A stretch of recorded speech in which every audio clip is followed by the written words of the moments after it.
आज गणतंत्र दिवस के उपलक्ष्य पर मैं इशिता सिंघल फिर आप सबके साथ हूँ।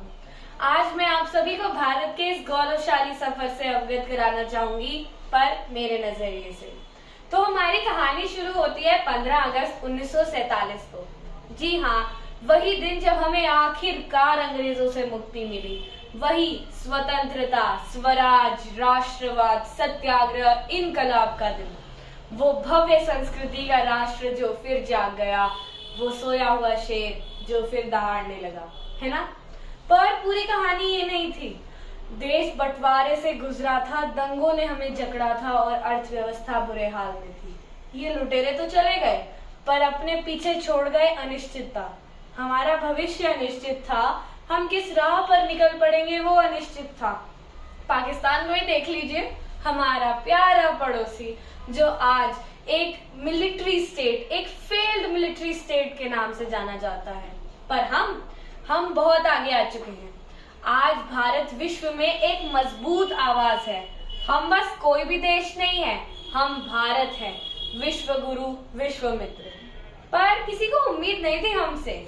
इन पश्चिमी देशों को तो विश्वास ही नहीं हो रहा था कि कोई गणतंत्र जो इन गोरों का ना वो हो भी सकता है। भविष्यवाणी सबकी थी यही कि होगा भारत एक विफल प्रयास। जुनून जो जाना होता हमारा तो होता इनको ये एहसास, हम हिंदुस्तानी तुम्हारी सहायता के मोहताज नहीं। संकल्प है अपना कि कल होगा हमारा, क्या गिला जो आज नहीं। हमारे जिन लीडर्स को चर्चिल जैसे लोग of low calibre and man of straw कह रहे थे, उन्होंने ही ईट जोड़कर इस देश का निर्माण किया है। उस समय के अमेरिकी राष्ट्रपति ने, हैरी ट्रूमन ने कहा था कि भारत इम्पोर्टेंट नहीं है, और आज उनके नए secretary of state Marco Rubio पहली bilateral meeting doctor S Jaishankar के साथ करते हैं। किसको पता था ऐसा कभी होगा। ये एक दिन में नहीं हुआ, पर एक दिन आखिर हो ही गया। हमारे इस सफर में उतार चढ़ाव भी बहुत आए।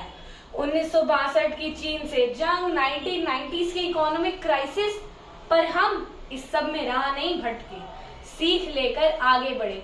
1970s में न्यूक्लियर पावर बने, 1990s के इकोनॉमिक रिफॉर्म्स, और भी कई उदाहरण हैं कि कैसे हमने हमारी समस्याएं खुद हल की। कि मैं उस माटी का वृक्ष नहीं जिसको नदियों ने सींचा है, बंजर माटी में पलकर मैंने मृत्यु से जीवन खींचा है। अब क्या आप सोच सकते हैं कि इस पूरी कहानी का, हमारे इस गौरवशाली सफर का आधार क्या था? कब रखी गई हमारी इस भविष्य की नींव?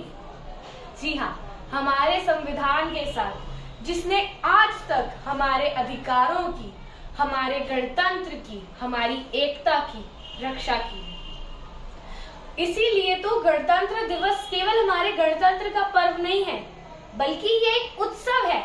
उत्सव है हमारी विभिन्नता में एकता का, उत्सव है हमारी भारतीयता का, उत्सव है हमारी पहचान का, उत्सव है हमारे इस सफर का जो हम तय करके आए हैं। पर ये तो थी आज तक की कहानी। इसके आगे की कहानी हर पल हर रोज लिखी जा रही है।